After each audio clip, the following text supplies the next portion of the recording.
ಎಲ್ರಿಗೂ ನಮಸ್ಕಾರ. Drawn and redrawn making of India's internal ಬೌಂಡ್ರೀಸ್ಗೆ ಮತ್ತೆ ಸ್ವಾಗತ. ನಮಸ್ಕಾರ. ಭಾರತದ ರಾಜಕೀಯ ಮತ್ತು ಆಡಳಿತಾತ್ಮಕ ಗಡಿಗಳು ಕಾಲಕ್ರಮೇಣ ಹೇಗೆ ರೂಪುಗೊಂಡವು ಅನ್ನೋದರ ಬಗ್ಗೆ ನಾವು ಇಲ್ಲಿ ಚರ್ಚೆ ಮಾಡ್ತೀವಿ. ಹೌದು, ಇದು ಇಂಡಿಯಾ ಸ್ಟೇಟ್ ಸ್ಟೋರೀಸ್ ಯೋಜನೆಯ ಒಂದು ಭಾಗ. ಪುಣೆಯ ಫ್ಲೇಮ್ ವಿಶ್ವವಿದ್ಯಾಲಯದ centre for legislative education and ರಿಸರ್ಚ್ನ ಬೆಂಬಲ ಇದಕ್ಕಿದೆ. ಖಂಡಿತ. ಹಿಂದಿನ ಕೆಲವು ಚರ್ಚೆಗಳಲ್ಲಿ ನಾವು ಭಾಗ ಎ ರಾಜ್ಯಗಳ ಬಗ್ಗೆ ಮಾತಾಡಿದ್ವಿ, ಅಂದ್ರೆ ಬ್ರಿಟಿಷ್ ಪ್ರಾಂತ್ಯಗಳಲ್ಲಿ ವಿಲೀನಗೊಂಡ ರಾಜಸಂಸ್ಥಾನಗಳು. ಹೌದು, ಅವುಗಳ ಏಕೀಕರಣದ ಕಥೆಗಳನ್ನು ನೋಡಿದ್ವಿ. ಈಗ ನಾವು ಭಾಗ ಬಿ ರಾಜ್ಯಗಳ ಕಡೆ ಗಮನ ಹರಿಸೋಣ. ಇವು ಸ್ವಲ್ಪ ವಿಭಿನ್ನವಾಗಿದ್ದವು ಅಲ್ವಾ? ಹೌದು, ಅಂದ್ರೆ ಇವು ಮುಖ್ಯವಾಗಿ ಕೆಲವು ಹಿಂದಿನ ರಾಜಸಂಸ್ಥಾನಗಳನ್ನ ಒಟ್ಟುಗೂಡಿಸಿ ಮಾಡಿದ ಒಕ್ಕೂಟಗಳು. ಓ ಸರಿ, ಆಡಳಿತಾತ್ಮಕವಾಗಿ ಒಂದು ಘಟಕ ಆಗ್ಲಿ ಅಂತ. ಹೌದು, ಇವುಗಳ ಮುಖ್ಯಸ್ಥರಾಗಿ ರಾಜಪ್ರಮುಖರೂ ಇರುತ್ತಿದ್ದರು. ರಾಜಪ್ರಮುಖರು ಅಂದ್ರೆ ಇದು ಒಂದು ಹೊಸ ಸಾಂವಿಧಾನಿಕ ಸ್ಥಾನ. ಹಿಂದಿನ ರಾಜಮನೆತನದ ಆಡಳಿತಗಾರರೇ ಇದನ್ನ ಹೊಂದಿದ್ರು. ಮತ್ತೆ ಅವರನ್ನ ಭಾರತದ ರಾಷ್ಟ್ರಪತಿಗಳು ನೇಮಿಸ್ತಿದ್ರು. ಸೊ ರಾಜರೇ ಒಂದ್ ರೀತಿಯಲ್ಲಿ ಮುಖ್ಯಸ್ಥರಾಗಿ ಮುಂದುವರೆದ್ರು ಒಂದು ಸಾಂವಿಧಾನಿಕ ಪಾತ್ರದಲ್ಲಿ. ಹೌದು, ಈ ಒಕ್ಕೂಟಗಳ ಜೊತೆಗೆ ಕೆಲವು ದೊಡ್ಡ ಸಂಸ್ಥಾನಗಳು ಭಾಗ ಬಿಯಲ್ಲಿ ಇದ್ರು. ಯಾವುವು? ಉದಾಹರಣೆಗೆ ಹೈದರಾಬಾದ್, ಜಮ್ಮು ಮತ್ತು ಕಾಶ್ಮೀರ್ ಮತ್ತೆ ಮೈಸೂರು ರಾಜ್ಯ. ಇವುಗಳ ಆಡಳಿತಕ್ಕೂ ರಾಜಪ್ರಮುಖರೇ ಇದ್ರು. ಓ ಇಂಟ್ರೆಸ್ಟಿಂಗ್. ಸೊ ಮುಂದಿನ ಕೆಲವು ಚರ್ಚೆಗಳಲ್ಲಿ ನಾವು ಇವುಗಳ ರಚನೆ, ಅವುಗಳ ಕಥೆಗಳನ್ನು ನೋಡ್ತೀವಿ. ಖಂಡಿತವಾಗಿಯೂ ಬಹಳ ಆಕರ್ಷಕವಾದ ಇತಿಹಾಸ ಇದೆ ಇವರಿಗೆ. ಈ ಸಂಪೂರ್ಣ ಏಕೀಕರಣ ಪ್ರಕ್ರಿಯೆಯ ಹಿನ್ನೆಲೆ, ಅದರಲ್ಲಿ ಬಳಸಿದ ಕಾನೂನು ಸಾಧನಗಳು, ಪ್ರಮುಖ ವ್ಯಕ್ತಿಗಳು, ಇವೆಲ್ಲದರ ಬಗ್ಗೆ ಒಂದು ಆಳವಾದ ತಿಳುವಳಿಕೆಗೆ ನಮ್ಮ ಸೀಸನ್ 2ರ ಮೊದಲ 3 ಚರ್ಚೆಗಳನ್ನು ಕೇಳಬಹುದು. ಹೌದು, ಅದು ಒಳ್ಳೆಯ ಆರಂಭ ಕೊಡುತ್ತೆ. ನಮ್ಮ ಇವತ್ತಿನ ಚರ್ಚೆ ಇಂಡಿಯಾ ಸ್ಟೇಟ್ ಸ್ಟೋರೀಸ್ ತಂಡ ಬರೆದ ಲೇಖನಗಳನ್ನ ಆಧರಿಸಿದೆ. ಸರಿ. ಗೂಗಲ್ನ ನೋಟ್ಬುಕ್ LM ತಂತ್ರಜ್ಞಾನ ಬಳಸಿ ಆ ಲೇಖನಗಳ ಮಾಹಿತಿಯನ್ನ ಈ ಸಂವಾದ ರೂಪದಲ್ಲಿ ತಂದಿದ್ದೀವಿ. ಹೆಚ್ಚಿನ ಮಾಹಿತಿಗೆ ಶೋ ನೋಟ್ಸ್ನಲ್ಲಿ ಲಿಂಕ್ ಇರುತ್ತೆ. ಓಕೆ. ಇವತ್ತು ನಾವು ಭಾರತದ ಏಕೀಕರಣದ ಒಂದು ಬಹಳನೇ ಕ್ಲಿಷ್ಟಕರವಾದ ಆದರೆ ಅಷ್ಟೇ ಕುತೂಹಲಕಾರಿಯಾದ ಒಂದು ಅಧ್ಯಾಯದ ಬಗ್ಗೆ ಮಾತಾಡೋಣ. ಅಂದ್ರೆ ಗ್ವಾಲಿಯರ್ ಮತ್ತೆ ಇಂದೋರ್. ಶತಮಾನಗಳ ಕಾಲ ಬದ್ಧ ವೈರಿಗಳಾಗಿದ್ದ ಈ ಸಂಸ್ಥಾನಗಳು, ಆಮೇಲೆ ಮಾಳ್ವಾ ಪ್ರದೇಶದ ಇನ್ನೂ ಒಂದು 20ಕ್ಕೂ ಹೆಚ್ಚು ಸಣ್ಣಪುಟ್ಟ ರಾಜ್ಯಗಳು. ಹೌದು, ಇವೆಲ್ಲ ಸೇರಿ ಮಧ್ಯ ಭಾರತ ಅಂತ ಒಂದೇ ರಾಜ್ಯ ಹೇಗಾಯ್ತು ಅನ್ನೋ ಕಥೆ ಇದು. ನಿಜಕ್ಕೂ ಇದು ರಾಜತಾಂತ್ರಿಕತೆ, ಸ್ವಲ್ಪ ಒತ್ತಡ, ಆಮೇಲೆ ದೂರದೃಷ್ಟಿ ಇವೆಲ್ಲ ಸೇರಿದ ಒಂದು ರೋಚಕವಾದ ಅಧ್ಯಾಯ ಅಂತಾನೆ ಹೇಳ್ಬೋದು. ಹೌದು. ನಮ್ಮ ಇವತ್ತಿನ ಈ ಚರ್ಚೆಗೆ ಮುಖ್ಯ ಆಧಾರ ಅಂದ್ರೆ ಲೇಖನ 24ರ ಆಯ್ದ ಭಾಗಗಳು. ಇದರಲ್ಲಿ ಈ ವಿಲೀನದ ಹಿಂದಿನ ಸವಾಲುಗಳು, ಯಶಸ್ಸಿನ ಕಾರಣಗಳು ಎಲ್ಲ ವಿವರವಾಗಿದೆ. ಸರಿ, ಹಾಗಾದ್ರೆ ನಮ್ಮ ಇವತ್ತಿನ ಚರ್ಚೆಯ ಉದ್ದೇಶ ಏನು ಅಂದ್ರೆ, ಈ ವಿಲೀನದ ಹಿನ್ನೆಲೆ ಏನು, ಆ ಗ್ವಾಲಿಯರ್ ಇಂದೋರ್ ನಡುವಿನ ಪೈಪೋಟಿ ಹೇಗಿತ್ತು, ಸಣ್ಣ ರಾಜ್ಯಗಳ ಸಮಸ್ಯೆಗಳೇನು, ಮತ್ತೆ ಇದೆಲ್ಲವನ್ನೂ ಮೀರಿ ಈ ಒಕ್ಕೂಟವನ್ನು ಸಾಧ್ಯ ಮಾಡಿದವರು ಯಾರು, ಅವರ ತಂತ್ರಗಳೇನು, ಕೊನೆಗೆ ಆದ ಒಪ್ಪಂದ ಹೇಗಿತ್ತು, ಇದನ್ನೆಲ್ಲ ಅರ್ಥ ಮಾಡ್ಕೊಳ್ಳೋಣ. ಖಂಡಿತ. ಶುರುವಲ್ಲೇ ಹೇಳೋದಾದ್ರೆ ಇದು ಅಷ್ಟು ಸುಲಭದ ಪ್ರಕ್ರಿಯೆ ಆಗಿರ್ಲೇ ಇಲ್ಲ. ಒಂದು ಕಡೆ ಗ್ವಾಲಿಯರ್ನ ಸಿಂಧಿಯಾಗಳು, ಇಂದೋರ್ನ ಹೋಳ್ಕರ್ಗಳು, ಅವರ ಹಳೆ ದ್ವೇಷ. ಹೌದು ಹೌದು, ಅವರ ನಡುವಿನ ವೈಷಮ್ಯ. ಇನ್ನೊಂದು ಕಡೆ ತಮ್ಮ ಪಾಡಿಗೆ ತಾವಿರ್ಬೇಕು ಅಂಟಿದ್ದ ಸಣ್ಣ ಸಂಸ್ಥಾನಗಳು. ಇವೆಲ್ಲ ಒಟ್ಟಿಗೆ ಒಂದೇ ಆಡಳಿತದ ಕೆಳಗೆ ಬರೋದು ಅಂದ್ರೆ ಅದು ದೊಡ್ಡ ಸವಾಲೇ ಆಗಿತ್ತು. ಹಾಗಾದ್ರೆ ಈ ವಿಲೀನ ಶುರುವಾಗುವ ಹೊತ್ತಿಗೆ ಆ ಮಾಳ್ವಾ ಪ್ರದೇಶದ ಸ್ಥಿತಿ ಹೇಗಿತ್ತು? ರಾಜಕೀಯವಾಗಿ, ಭೌಗೋಳಿಕವಾಗಿ ಯಾರೆಲ್ಲ ಮುಖ್ಯ ಆಟಗಾರರಿದ್ರು? ಆ ಮಾಳ್ವಾ ಪ್ರದೇಶ ಇದೆಯಲ್ಲ, ಅದೊಂಥರ ರಾಜಕೀಯ ಮೊಸಾಯಿಕ್ ಇದ್ದ ಹಾಗೆ. ನೀವು ಹೇಳಿದ ಹಾಗೆ ಗ್ವಾಲಿಯರ್ನ ಸಿಂಧಿಯಾ ಮನೆತನ, ಇಂದೋರ್ನ ಹೋಳ್ಕರ್ ಮನೆತನ ಇವೆರಡು ದೊಡ್ಡ ಮರಾಠ ಸಂಸ್ಥಾನಗಳು. ಇವುಗಳ ಜೊತೆಗೆ ಧಾರ್, ಆಮೇಲೆ ದೇವಾಸ್ನ 2 ಮನೆತನಗಳು, ಸೀನಿಯರ್ ಜೂನಿಯರ್ ಅಂತ. ಪವಾರ್ ರಜಪೂತ್ರ ಅಲ್ವಾ ಅವರು? ಹೌದು, ಅವರು ಪವಾರ್ ರಜಪೂತ್ರು.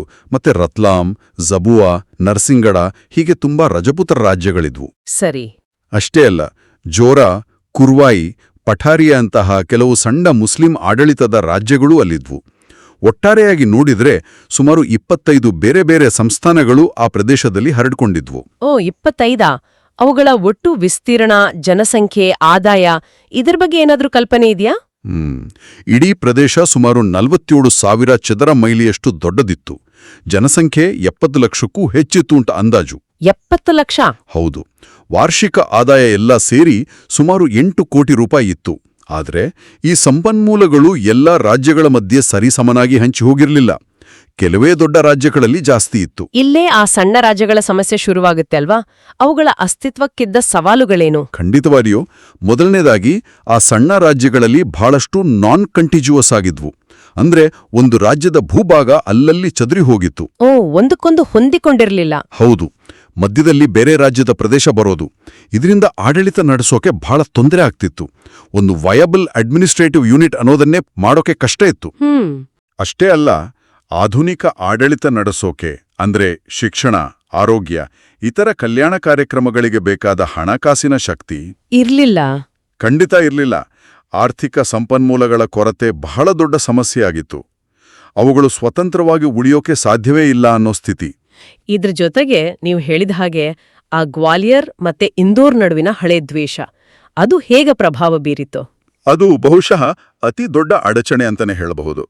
ಗ್ವಾಲಿಯರ್ ಅಂದ್ರೆ ಸಿಂಧಿಯಾಗಳು ಒಂದು ಕಾಲದಲ್ಲಿ ಮಾಧೋಜಿ ಸಿಂಧಿಯಾ ಅಂದ್ರೆ ಉತ್ತರ ಭಾರತದ ರಾಜಕೀಯವನ್ನೇ ನಿಯಂತ್ರಿಸ್ತಿದ್ದ ಶಕ್ತಿ. ಹೌದು, ಮೊಘಲ್ ಬಾದ್ಶಾಹನನ್ನೇ ತಮ್ಮ ಹಿಡಿತದಲ್ಲಿ ಇಟ್ಕೊಂಡಿದ್ರು ಅಂತ ಕೇಳಿದ್ದೀನಿ.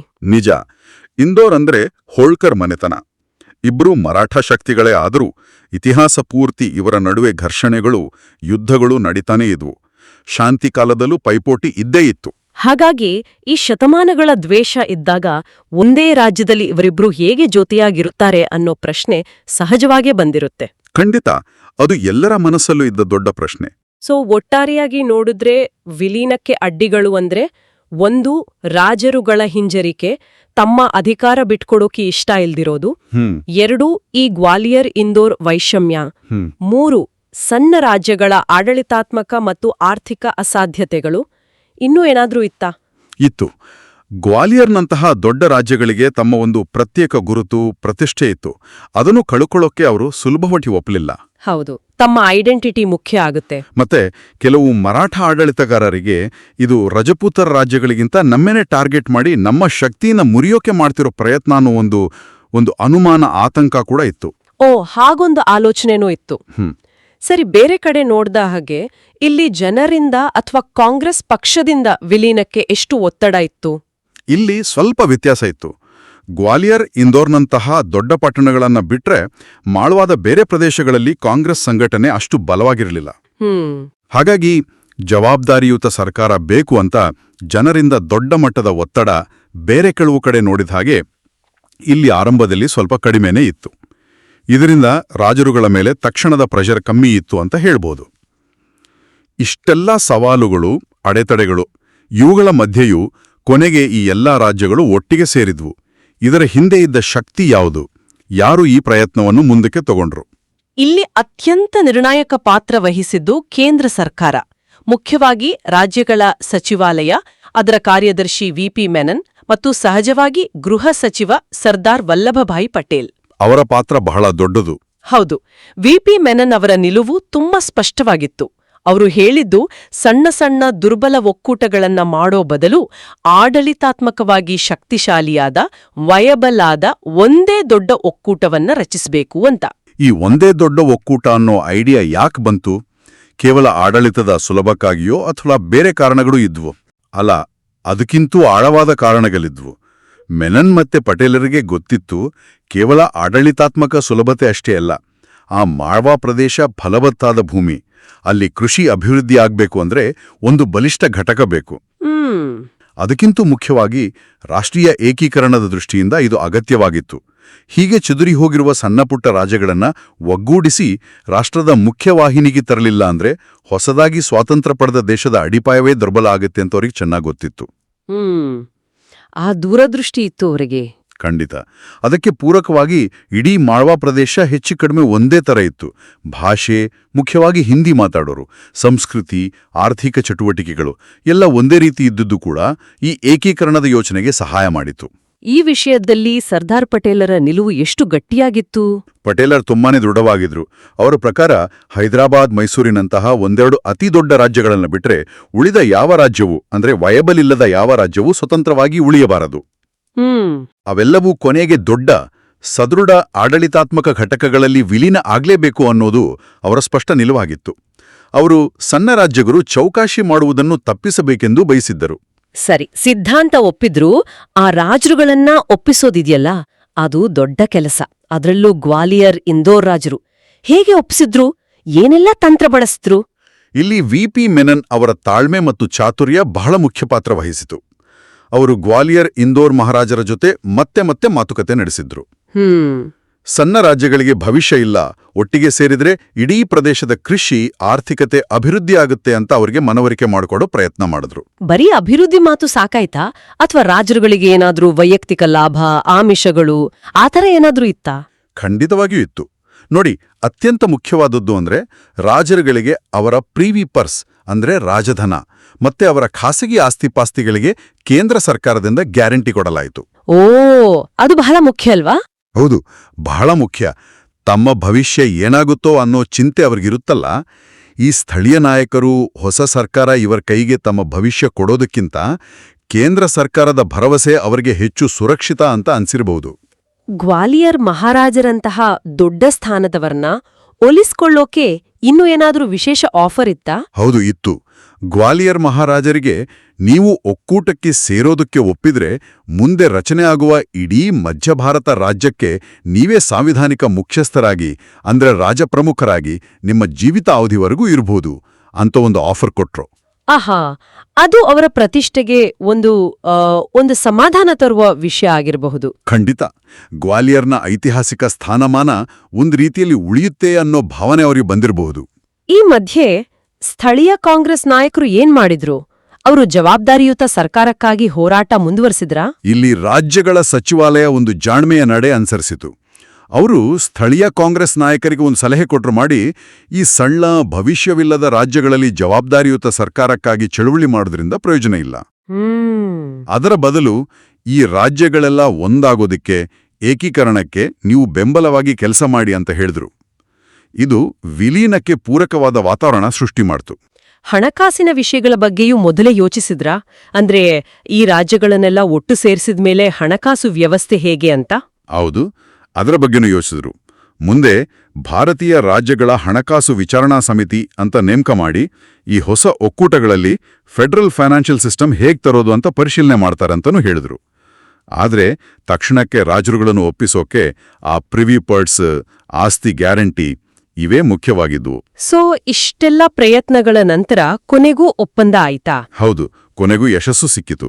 ಗ್ವಾಲಿಯರ್, ಇಂದೋರ್ ಸೇರಿದಂತೆ ಸುಮಾರು 25 ರಾಜ್ಯಗಳ ಆಡಳಿತಗಾರರು ಮಧ್ಯ ಭಾರತ ಸಂಯುಕ್ತ ರಾಜ್ಯ ರಚನೆಯ ಒಪ್ಪಂದಕ್ಕೆ ಏಪ್ರಿಲ್ 22, 1948ರಂದು ಸಹಿ ಹಾಕಿದ್ರು. ಆಮೇಲೆ ಅದರ ಉದ್ಘಾಟನೆ ಯಾವಾಗಾಯಿತು?